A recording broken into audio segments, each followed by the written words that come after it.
mga dati? Wala din yan. Ha? Ngayon, ano na, marumi na naman. Nagkalat na naman yung batura.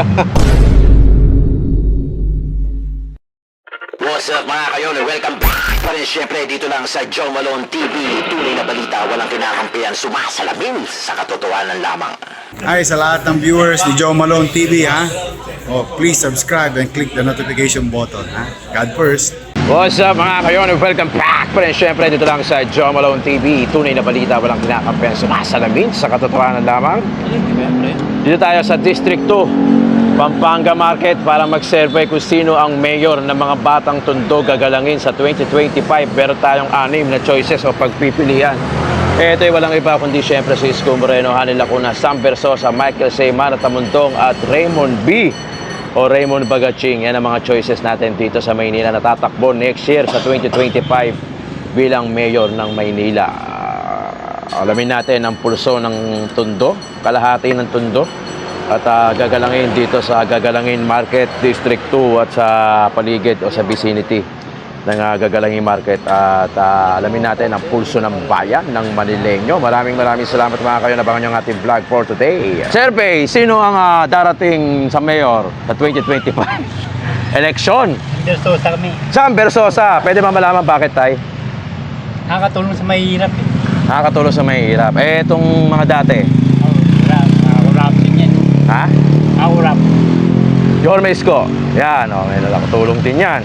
Yan. Maganda pa yan. Pwede. Ha? Pero sa ngayon, sino ang napupusuan mo? San Versosa. Sam Versosa. Naka-Sam Versosa ka nga damit. Galita ka eh. Pero ka ba mensahe para kay Sam Versosa? Hindi, patuloy sa mahihirap. Yung pagtulong. Patuloy lang.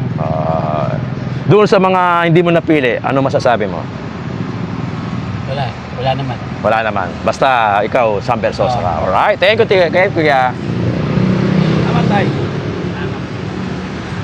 Kuya. Survey lang tayo ha. Wala namang ano rito. Survey lang natin. Sino ang mayor mo sa darating na eleksyon, ha? Moreno. Isko Moreno. Pwede ba malaman bakit? Kasi may nagawa na ito sa Maynila. May resibo. May resibo na, may nagawa na sa Maynila. Ano ba yung mga nagawa ni Yorme Isko Moreno na natatandaan mo? Yung tumatak sa isipan mo? Yun dyan yung nagpalinis ng Divisoria. Sa Divisoria. Tay, ngayon, marami na naman. Saka yung Mariones siya nagpaganda. Yung park. Mariones. Nakapunta ka na ba ng Divisoria ngayon? Oo. Medyo nagkabalikan yung mga vendor. Ano masasabi mo doon? Ngayon, marumi na naman. Nagkalat na naman yung batura. Marami na naman ba? Napapansin niyo ba marami na naman tayo? Oo, marumi na naman. Etong iba.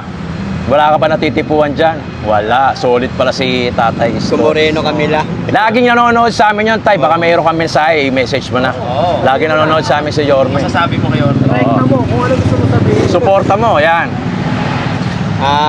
Maratabi ko lang kay Mayor kung siya man mananalo, susuportahan namin siya.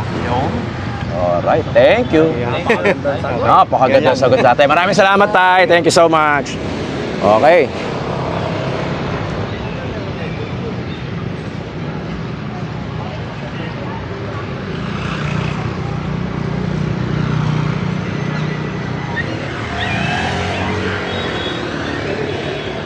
Isa-isahin na natin to.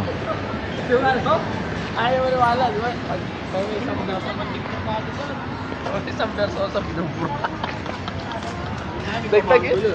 Ayaw ko na, dagdag-edit lang. Ate, survey lang po.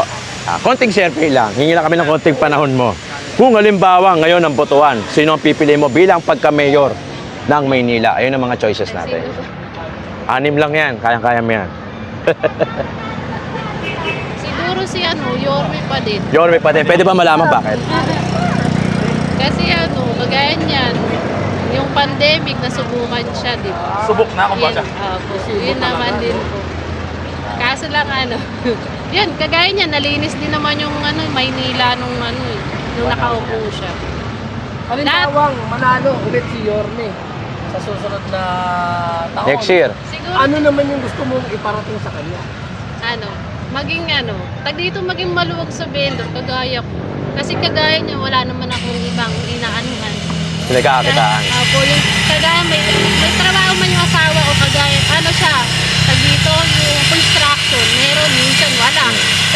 matalim pa, minsan high blood.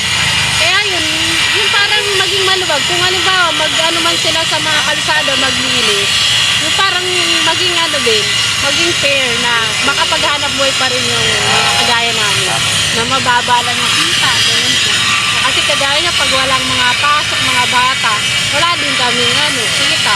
Yun lang naman. Kasi nung panahon ni Isko, inabutan ng pandemic. Kaya medyo masikip talaga, ay maluwag ang kalsadahan. No? Pero nakakalusot Ate, pa rin eh. naman ako magtinda nun. Nakakadelay. Pero Isko pa rin. Opo. Kahit ganun pa man, Isko ka pa rin. Opo naman po. Kasi Na lagi nanonood sa amin si Isko baka meron kang mensahe. lagi naman po siyang ano, kagaya niya, laki po siya sa hirap. Yung sa angka naman din ng asawa ko, kilala din siya. Baka may mensahe ka.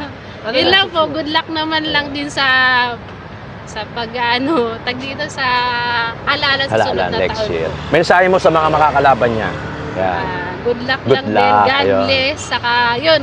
May the best mayor win, kumbaga. Pagbutihin yung pag-ano. Kung sino man yung uupo. Maging ano, pantay-pantay sa pag-ano po. Yun Very lang good. po. Galing. Okay. Thank you, tita. Maraming salamat.